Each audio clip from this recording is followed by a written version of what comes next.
గురూజీ 72 గంటల్లోనే ఫోన్లోని అద్భుతమైన జ్యోతిష్య పరిష్కారం చూపిస్తారు. నమ్మండి, నమ్మకపోండి, ఇది నిజం. శ్మశాన కాళి రుద్ర చౌడీదేవి ఆరాధకులు నంబర్ 1 వశీకరణ స్పెషలిస్ట్. గురూజీ మనిషి పుట్టుక నుండి చనిపోయే వరకు వచ్చే అన్ని క్లిష్టమైన సమస్యలకు పరిష్కారం ఇక్కడ లభిస్తుంది. విద్య, ఉద్యోగం, వ్యవహారం, స్త్రీ ప్రేమ, పెళ్లి, సంతానం, స్త్రీ పురుష వశీకరణం, భూవశం, భార్యాభర్తల కలహాలు, కోర్టు సమస్యలు, విడాకుల సమస్యలు, చేతబడి, అప్పుల బాధ, ఇంకా మీకు ఎలాంటి సమస్యలు ఉన్నా 72 గంటల్లోనే శాశ్వత ఇంకపోతే సెప్టెంబర్ 7వ తారీఖు ఆదివారం నాడు అమావాస్య సంపూర్ణ చంద్రగ్రహణం, కేతుగ్రస్త చంద్రగ్రహణం వస్తోందండి. సెప్టెంబర్ 7 ఆదివారం నాడు అది శతభిష నక్షత్రం కుంభరాశిలో పడుతోంది. అది ఎవరెవరికంటే కుంభరాశి వాళ్ళకి కొంచెం జాగ్రత్తలు, మకర రాశి వాళ్ళకి జాగ్రత్తలు, మీనరాశి వాళ్ళు జాగ్రత్తలు తీసుకోవాలి. అలాగే ప్రెగ్నెంట్లు చూడకూడదు. ప్రెగ్నెంట్లు ఏ విధి విధానాలు పాటించాలి అంటే ఈ గ్రహణం సమయం రాత్రి 9:58 స్టార్ట్ అవుతోంది. ఆదివారం రాత్రి అమావాస్య పౌర్ణమి సంపూర్ణ చంద్రగ్రహణం, కేతుగ్రస్త గ్రహణం. ఈ గ్రహణంలో ఆచారాలు ఎలా పాటించాలి అంటే బయట నుంచి దర్భ పుల్లలు తెచ్చుకోవడం. ఆ దర్భ పుల్లలు మన ఇంట్లో ఉన్న దేవుడి దగ్గర పచ్చళ్ళ మీద, పెరుగుల మీద, పాల మీద ఒక్కొక్క దర్భ తిండి పదార్థాలు వాటి మీద పెట్టుకుని దాన్ని శుచిగా ఉంచాలి. ఆ రోజు దర్భ పుల్ల అనేది ప్రతి వాళ్ళు గ్రహణం నాడు వాడాలి. అలాగే ఆ గ్రహణం శతభిష నక్షత్రం కుంభరాశిలో పడుతోంది కాబట్టి అతి జాగ్రత్తలు తీసుకోవాలి వాళ్ళు. ఏ విధంగా అంటే గ్రహణం నాడు వాళ్ళు ఫాస్టింగ్ ఉండే అంటే 6 గంటలకి రాత్రి 6-7 మధ్యలో తినేయాలి. 8-9 తినకూడదు. తినడం వల్ల గ్రహణం ఎఫెక్ట్ల వల్ల అనేక రకాల రోగాలు, పేగులకు పట్టడం కానీ, కడుపు నొప్పులు కానీ, ఏదో ఒక రకమైన వ్యాధి రావడం, ఇబ్బందులు పడడం కాదని ఈ మధ్య చాలా మంది వాదిస్తున్నారు. గ్రహణం ఉంటే ఏమైందండి, గ్రహణం నాడు ఎందుకు తినకూడదు? కొంతమంది ఉంటారు సన్నాసులు, ఆ సన్నాసులు రకరకాలుగా మాట్లాడతారు. గ్రహణం నాడు ఎందుకు తినకూడదు, గ్రహణం నాడు తింటే చచ్చిపోయావా ఉన్నావా అని మాట్లాడతారు. సభ్యత సంస్కారం లేని వాళ్ళు మాట్లాడే మాటలు అవి. అంతేగాని ధర్మశాస్త్రాలు పాటిస్తే ఆ కుటుంబంలో అందరూ బాగుంటారని చెప్పడానికి నేను ఛాలెంజ్ చేసి చెప్తున్నాను. గ్రహణం ఎఫెక్ట్లు మంచివి కాదు, అది అర్థం చేసుకోరు. నాకేం కాలేదంటారు. వాడికి అప్పుడు తెలియదు, తర్వాత ఎప్పుడో యాక్సిడెంట్లోనో దేంట్లోనో రకరకాల దెబ్బలో లేకపోతే అవమానాలు పడడం, అనేక రకాల ఇబ్బందులు వస్తాయి. గ్రహణం ఎఫెక్ట్ అందులో కేతుగ్రస్త సంపూర్ణ చంద్రగ్రహణం. ఆ చంద్రగ్రహణం నాడు ఎలాగయ్యా అంటే 7 గంటలకల్లా భోజనాలు చేయాలి. 7 గంటల కంటే మనకి 9:52 గ్రహణం స్టార్ట్ అవుతోంది ఆ రాత్రి. మళ్ళా 1:30 విడిచిపెడుతోంది. అంటే దగ్గర అంత పెద్ద గ్రహణం మన భారతదేశంలో అన్ని చోట్ల అందరికీ అన్ని స్టేట్లలోనూ కనపడుతుంది. ఈ విధి విధానాలు ఫాస్టింగ్లు ఉండగాలి. ఫాస్టింగు ప్రెగ్నెంట్లు మట్టుకు అతి జాగ్రత్తలు తీసుకోవాలి. ప్రెగ్నెన్సీలు అసలు బయటకు రావద్దు, చీకట్లోనే ఉండాలి. వారు కూడా ప్రెగ్నెన్సీలు తొందరగా 6-7 మధ్యలో తినేసి ఓపిక చక్కగా పడుకోవడం వల్ల వాళ్ళకి ఎంతో ఆరోగ్యం, చక్కటి సంతానం కలగడం, డెలివరీ విషయాల్లో ఇబ్బందులు పడకుండా ఉంటారు. లేకపోతే గ్రహణ ఎఫెక్టు బాగా విపరీతంగా చూపిస్తుంది కాబట్టి ప్రెగ్నెన్సీలు అందరూ జాగ్రత్తలు పాటించండి, అర్థం చేసుకోండి. గ్రహణం అంటే మాటలు కాదు. ఈ గ్రహణం అప్పుడు దేశానికే దెబ్బ కొడుతోంది. ఇప్పుడు ఈ రాబోయే సెప్టెంబర్ 7వ తారీఖు ఆదివారం నాడు వచ్చే చంద్రగ్రహణం దేశవ్యాప్తంగా, ప్రపంచవ్యాప్తంగా అనేక రకాల ఇబ్బందులు ఉన్నాయి. ఏ రకాలైన ఇబ్బందులు అంటే రాజకీయ పరంగా, సినిమా ప్రకారంగా, ప్రముఖ పారిశ్రామికవేత్తలు అనగా ఏ రంగంలో చూసినా అందులో ఆడవాళ్ళకి ఇబ్బందులు ఎక్కువైపోతున్నాయి రకరకాలుగా. ఇకపోతే ఆడవాళ్ళ కిడ్నాపింగ్లు ఎక్కువైపోతున్నాయి, రేపు కేసులు ఎక్కువైపోతున్నాయి. ఆడవాళ్ళకి రక్షణ లేదు ఎక్కడైనా సరే. ఏ దేశంలో చూసినా ఆడపిల్లలకి రక్షణ లేదు. కిడ్నాపింగ్లు, రేపులు, పోనీ రేపు ఇచ్చేశారు, చంపేసి అంతకన్నా దారుణమైన మహాపాపాలు చేస్తున్నారు. పోనీ ఎక్కడైనా పట్టుకుని ఒక్కళ్ళకి ఉరిశిక్ష విధించిందా, ఎన్కౌంటర్ చేస్తోందా ఈ గవర్నమెంట్? ఎక్కడైనా సరే, ఏ కంట్రీలో, ఏ స్టేట్లో సరే, ఏ గవర్నమెంట్ అని యాక్షన్ తీసుకుని వాళ్ళని ఎన్కౌంటర్ చేస్తుందా? కేసు ప్రూఫ్ అయింది, వీడే ఈ అమ్మాయిని రేప్ చేశాడు వీడు అని ప్రూఫ్ అయ్యాక కూడా జైల్లో నెలల తరబడి, ఏళ్ల తరబడి వాళ్ళకి చక్కగా పోషిస్తున్నారు. ఎందుకు పోషించాలి, ఎందుకు ఖర్చు పెట్టాలి? స్పాట్లో వీడు ఇదని చెప్పి తెలిసి డిపార్ట్మెంట్ యాక్షన్ తీసుకోవాలి, గవర్నమెంట్ యాక్షన్ తీసుకోవాలి, ఎన్కౌంటర్ చేయాలి స్పాట్లో. అలాంటివి చేయరు, పెట్టి పోషించడం జైల్లో తర్వాత వాళ్ళ బెయిల్కి రావడం, మళ్ళా బయటకు రావడం, అదే ప్రవర్తన జరుగుతుంది. కానీ హైకోర్టు కానీ సుప్రీంకోర్టు కానీ ఇంకొన్నారు మంత్రులు, ఎవ్వరికి ఇలాంటి ఆలోచనలు ఉండవు. కేసు పెట్టడం, ఎవరో పెద్ద పలుకుబడి ఉన్నవాడు వస్తాడు, బెయిల్ ఇస్తాడు, తీసుకుపోతాడు. వాడు 2-3 నెలలు బాగానే ఉంటాడు, మళ్ళీ అదే పని వాడు చేసే వృత్తే వాడు బతికే అంత. ఎందుకు గవర్నమెంట్ యాక్షన్ తీసుకోదు? ఎందుకు సుప్రీంకోర్టు కానీ హైకోర్టు కానీ అమ్మాయిలను వేధించి హింసించి రేప్ కేసు చేసిన వాడిని ఎన్కౌంటర్ చెయ్యండి, జైల్లో పెట్టకండి అని ఎందుకు నిరూపించట్లే? కళ్ళ ముందే కనిపించని వ్యక్తిని జైల్లో పెట్టడం ఏళ్ల తరపడి, మళ్ళీ ఏడాది తర్వాత 6 నెలల తర్వాత పలుబడి ఉపయోగించుకుంటాడు, బెయిల్ మీద బయటకు వస్తాడు. ఇలా ఇన్ని నెలలు వాడిని పోషించడం అవసరమా? ఇన్ని కోట్లు ఖర్చు పెట్టడం అవసరమా? గవర్నమెంట్ ఎందుకు అర్థం చేసుకోదు? ఈ సుప్రీంకోర్టు హైకోర్టులు ఉన్నాయి, కోర్టులు ఏమీ లేదు. వాడిని రిమైండ్, ఏమిటి రిమైండ్? రిమైండ్లో ఉంటే ఎంత వాడికి ఆనందం? చక్కగా 3 పూట్ల పెడతా, తింటాడు, కూర్చుంటాడు. అక్కడ ఏదో పని చేయిస్తూ ఉంటారు. అది మళ్ళీ వాడికి ఎవరో బెయిల్ ఇస్తారు, బయటకు వస్తాడు, మళ్ళీ అమ్మాయిలు వెంట పడతాడు, తన్నులు తింటాడు, మళ్ళీ జైలుకో. అది కాదు అర్థం చేసుకోవాల్సింది. ఆడపిల్లలను రక్షించాలి, ఆడపిల్లలను బాధ పెట్టకండి, అనేక రకాల ఇబ్బందులు వస్తాయి. ఇది శాశ్వతమైనకి ఉంటే దేశం మీ ఇష్టం వచ్చినట్టు చేయండి. పొలిటికల్ లీడర్స్, సీఎంలు కానీ, దేశ ప్రధాని గారు కానీ, ఆఖరి న్యాయమూర్తులు కూడా ఈ విషయంలో యాక్షన్ ఆలోచించి బుర్ర ఉపయోగించి నిర్ణయం తీసుకోమని మరీ చెప్తున్నాను. ఏంటంటే దేశకాల పరిస్థితులు చాలా భయంకరంగా ఉన్నాయి.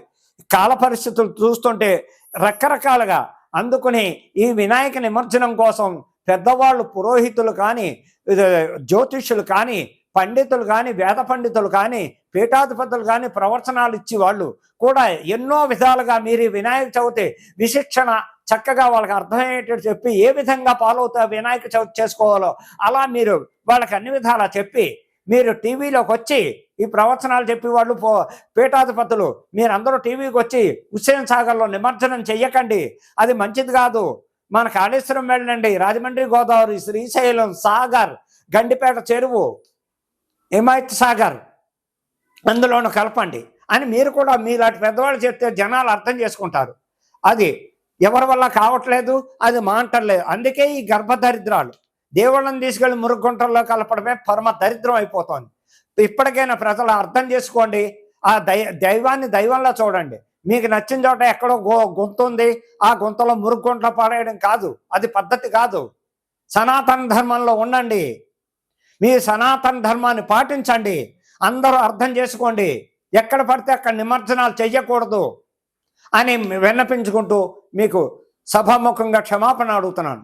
ఇంకా అక్టోబర్ 22వ తారీఖు స్టార్ట్ కాలేదా? హలో, నమస్తే. అక్టోబర్ 21వ తారీఖు దసరాలు ప్రారంభమవుతున్నాయండి. దేవీ నవరాత్రులు ప్రారంభమవుతున్నాయి. మన దేవీ నవరాత్రులు చక్కగా అమ్మవారిని ఆ 9 రోజులు రకరకాలు అమ్మవార్లకి రకరకాలుగా ఆ దశావతారాల్లో రోజుకో అవతారం, రోజుకో ఇది చేస్తూ ఉంటారు. 10 అవతారాలు ఆ అమ్మవారికి ప్రతి చోట ఒక్కొక్క అవతారం. విజయవాడ అనగా ఒక రకం, దేశవ్యాప్తంగా అంటే వాళ్ళకి నచ్చింది. దుర్గా అవతారం, గాయత్రి అవతారం, సరస్వతి అవతారం, గాయత్రి కాళీమాత అవతారం, అలాగా దశావతారాలు ఆ అమ్మకి రోజుకో రకమైన చక్కగా చేస్తూ ఉంటారు. ఇంకా విధి విధానాలు ఆ అమ్మవారికి చేయవలసింది ఏమిటయ్యా అంటే, ఇళ్లల్లో చక్కగా చేసుకుందామన్న ముత్తైదువులందరూ ఆ పూజా విధానం ఎలా చేయాలయ్యా అంటే, అమ్మవారి విగ్రహం చిన్నది, ఒక అడుగంత విగ్రహాలు తేండి, పెద్దవి తేకండి. పెద్దవి తెస్తే విపత్తులు వస్తాయి.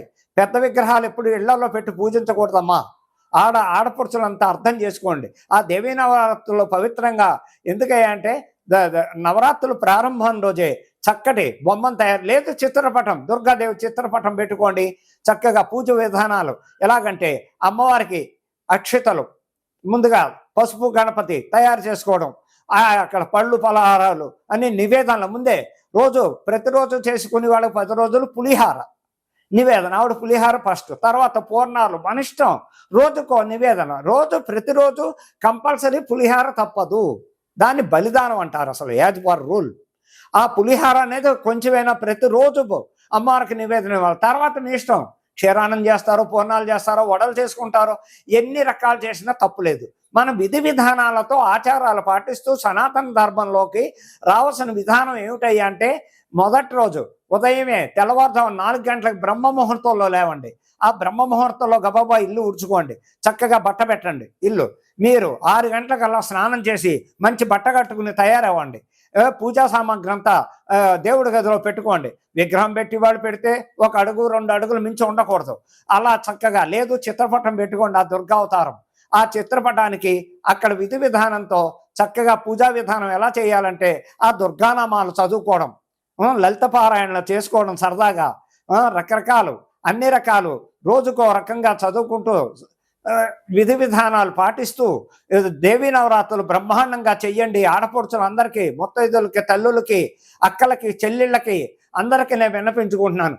ఏమిటంటే అసలు దేవీ నవరాత్రులు అనే అతి పవిత్రమైన దేవీ నవరాత్రులు.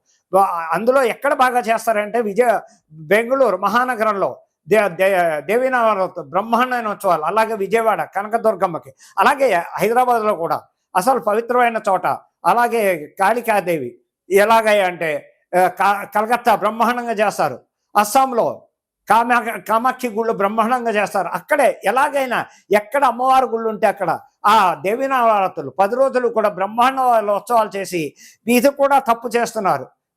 బయట మండపాలు పెడుతున్నారు. ఈ మధ్య కూడా దుర్గా మండపాలు, ఆ దుర్గాదేవి పెద్ద పెద్ద విగ్రహాలు తెస్తున్నారు.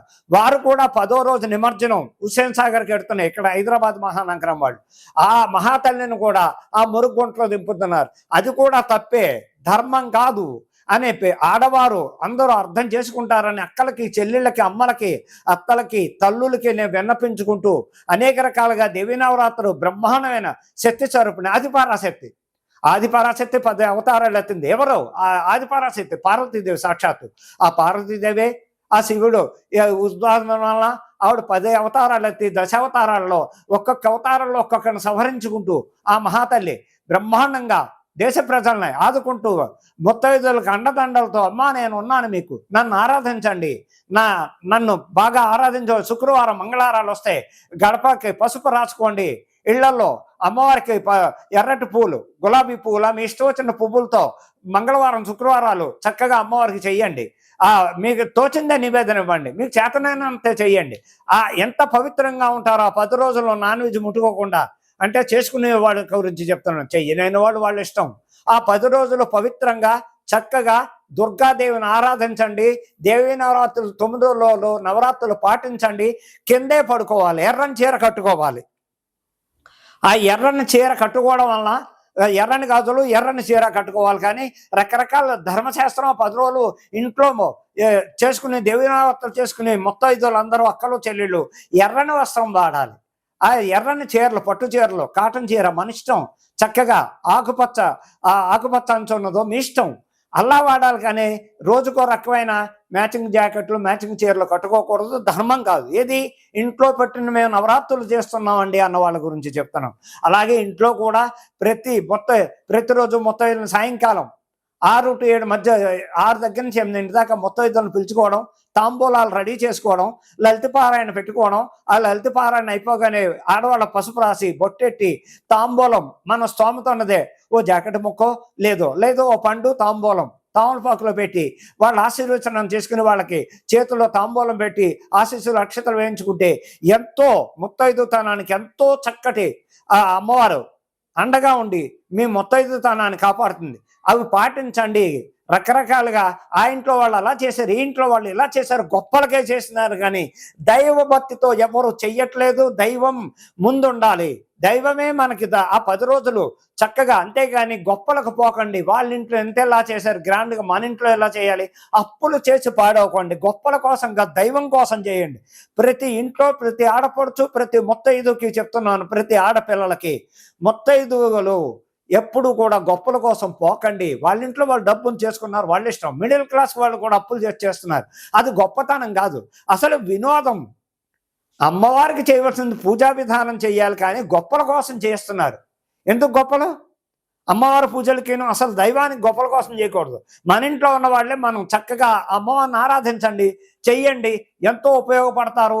దేవీ నవరాత్రులు అక్టోబర్ 21 నుంచి ప్రారంభం అవుతున్నాయి కాబట్టి విజయదశమి పండగతో బ్రహ్మాండంగా ముగుస్తాయని మరీ విన్నపించుకుంటున్నాను. ఆడవాళ్ళందరూ అర్థం చేసుకోండి, క్షమించండి. తదుపరి రాశి మకర రాశి. మకర రాశి వారికి కూడా కొంచెం ఇబ్బందులు ఉన్నాయండి. ఎలాగంటే కొంచెం రేపు నవంబర్ దాటిందంటే మకర రాశికి అన్ని విధాల అన్ని రకాలుగా నవంబర్ నుంచి ఏ విషయంలో చూసినా ఇప్పటిదాకా పడ్డ బాధలకి ఈ ఇళ్లలో ఫైనాన్షియల్ ప్రకారంగా కానీ జాబు ప్రకారంగా కానీ ఇల్లు విషయంలో కానీ ఏది ఇల్లు లేని వాళ్ళకి ఇల్లు, చదువు లేని వాళ్ళకి చదువు, విదేశాలు వెళ్ళాలనుకున్న విదేశయానం. అలాగే మకర రాశి వారు చేయవలసింది ఏంటంటే ఎంతసేపు మధ్యవేలకు నీలం పెట్టాలి. ఆ మధ్యవేలకు నీలం పెట్టడం వల్ల వాళ్ళకి ఎంతో ఉత్తమమైన లాభాలు ఉంటాయి. శని కంట్రోల్లో ఉంటాడు లైఫ్ లాంగ్ మకర రాశి. ఆ శ్రవణ నక్షత్రం మకర రాశి అయినా వేరే ఇది రాశి వాళ్ళు కూడా మకర రాశి అంతా ధనిష్ట నక్షత్రం మకర రాశి వారైనా ఎవరైనా సరే దీన్ని ఈ మధ్యవేలుకి నీలం పెట్టుకుని చక్కటి ఫలితాలు కావాలంటే శనేశ్వర ఆరాధన బాగా చేయడం, ఎప్పుడైనా వీలున్నప్పుడల్లా ఇక్కడ వెంకటేశ్వర స్వామి తిరుపతి వెళ్ళి దర్శనాలు చేసుకోవడం వల్ల కూడా శ్రవణ నక్షత్రమే అయింది వెంకటేశ్వర స్వామి. అందుకని వారు బాగా ఇదిలో ఉండాలి, పొజిషన్లో ఉండాలంటే నవంబర్ నుంచి వీళ్ళకి డిసెంబర్ నుంచి కానీ ఇల్లు లేని వాళ్ళకి ఇల్లు, పెళ్లి కాని వాళ్ళకి పెళ్లి, ఉద్యోగం లేని వారికి ఉద్యోగం, రకరకాలు ఏ సంవత్సరం ఫైనాన్షియల్ ప్రాబ్లం ఉన్న వారికి అప్పులు తీరడం, అనేక రకాలుగా ఇళ్లలో శుభకార్యాలు జరుగుతూ ఉండడం. ఏ విధంగా చూసినా మకర రాశి వారికి కూడా నవంబర్ దాకా జాగ్రత్తగా ఉండాలి. నవంబర్ సెకండ్ వీక్ దాకా జాగ్రత్తగా ఉంటూ లైఫ్ లాంగ్ శనేశ్వరుని అంటే బాగా ఆంజనేయ స్వామిని బాగా కొలవాలి, వెంకటేశ్వర స్వామిని బాగా కొలవాలి. మీరు ఇలా కొలవడం వలన ఎన్నో రకాల ఉపయోగాలు పడుతూ ఉంటాయని చెప్పడానికి. అలా నెక్స్ట్ మీరు బాగా చేయవలసిన పని ఏంటంటే ఎవరికైనా స్వీట్లు పంచిపెట్టండి. గుళ్ళల్లో లేబరు కానీ అలాంటి వాళ్ళు, అలాగే ప్రసాదాలు పంచిపెడుతూ ఉండండి ప్రతి శనివారం. మీకు కూడా ధనయోగం కానీ మంచి పొజిషన్ ఇవ్వడంలో కానీ మకర రాశి వాళ్ళు ఈ విధంగా పాటిస్తూ ఉంటే కూడా వాళ్ళకు కూడా నవంబర్ నుంచి అన్ని విధాల యోగం పడుతుందని చెప్పడానికి ఆస్కారం ఉంది.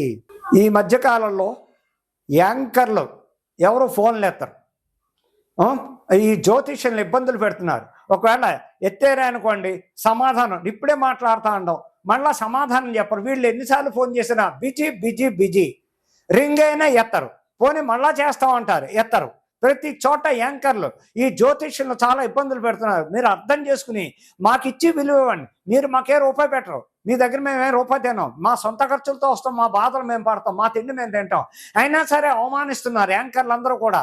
ఒక్కొక్కళ్ళు అయితే ఫోన్ చేసి ఏమండి ఆ గురువుగారి నెంబర్ కావాలంటే ఎందుకు ఇవ్వాలి మాకు తెలీదు, ఆయన ఎందుకు కావాలి మీకు, ఆయనతో పని మా దగ్గర ఉన్నారు మేము ఇస్తాం ఇలా అని కొంతమంది యాంకర్లు కూడా సమాధానాలు చెప్తున్నాయి. ఆ రూమర్స్ నా దాకా వచ్చాయి. ఇది పద్ధతి కాదు. మా వల్ల మీరు సంపాదిస్తున్నారు, మీ వల్ల మేమేం రూపాయి సంపాదించట్లేదు. ఎక్కడ ఎందుకు మమ్మల్ని ఇన్ని బాధలు పెడుతున్నారు? ముందే చెప్పండి ఫోన్ ఎత్తి, అయ్యా మీ ప్రోగ్రామ్ మేము చెయ్యం, మాకొద్దు అని చెప్పండి. మేము బాధపడం. నెలల తరపడి నుంచి చేయించుకోవడం ప్రోగ్రాలు చేయించుకునే వాళ్ళు అలాగన్నారు, చేయించుకోలేని వాళ్ళు కూడా ఫోన్లు ఎత్తరు. ఏంటో అంత బిజీ మాకు అర్థం కావట్లేదు. బ్రాహ్మణ అందులో జ్యోతిష్యులను అవమానించడం ఇది ఏమైనా అసలు పద్ధతే నా లోకానికి? దీనివల్ల మీకు కలిసి వచ్చేది ఉంటే చెప్పండి, మేము కూడా సైలెంట్ అయిపోతాం పూర్తిగా. ఇంకా ఛానల్ అంటేనే అసహ్యం వేస్తుంది, యూట్యూబ్ ఛానల్ చెయ్యాలంటేనే విసిపోస్తుంది. అలా తయారయ్యారు. మా నెంబర్ ఇవ్వడానికి మీకేంటి బాధ? సంపాదించగా మా మీ పడి ఎంత సంపాదిస్తున్నారు మా జ్యోతిష్యుల మీద, మీరు అందరూ పండితుల మీదను రకరకాలుగా. అలాంటిది ఆయన ఎవరో మాకు తెలీదు, ఆయన నెంబర్ ఎందుకు ఇవ్వాలి? ఇలాంటి కంప్లైంట్లు చాలా వస్తున్నాయి మా దాకా. నా సంగతి నేను చెప్తున్నాను, ఫోన్లు ఎత్తకుండా ఉండడం అది పద్ధతి కాదు. మాకు విలువ ఇవ్వండి, గౌరవాన్ని మీరు కూడా మా వల్ల గౌరవం పొందండి, మా వల్ల సంపాదించుకోండి, అంతేగాని మమ్మల్ని బాధలు పెట్టద్దు. ఫోన్లు ఎత్తకుండా మనస్పర్ధలు తెచ్చుకునేంత వరకు మనసు బాధపడిందంటే ఒక వ్యక్తి బాధపడ్డాడంటే అవతల వాళ్ళకి ఇబ్బందులే అనే సవాల్ చేస్తూ చెప్తున్నాను యాంకర్లందరికీ. ఇది విన్నపం, అర్థం చేసుకునే వాళ్ళు చేసుకోండి, లేకపోతే లేదు అని ఛాలెంజ్ చేసి చెప్తున్నా.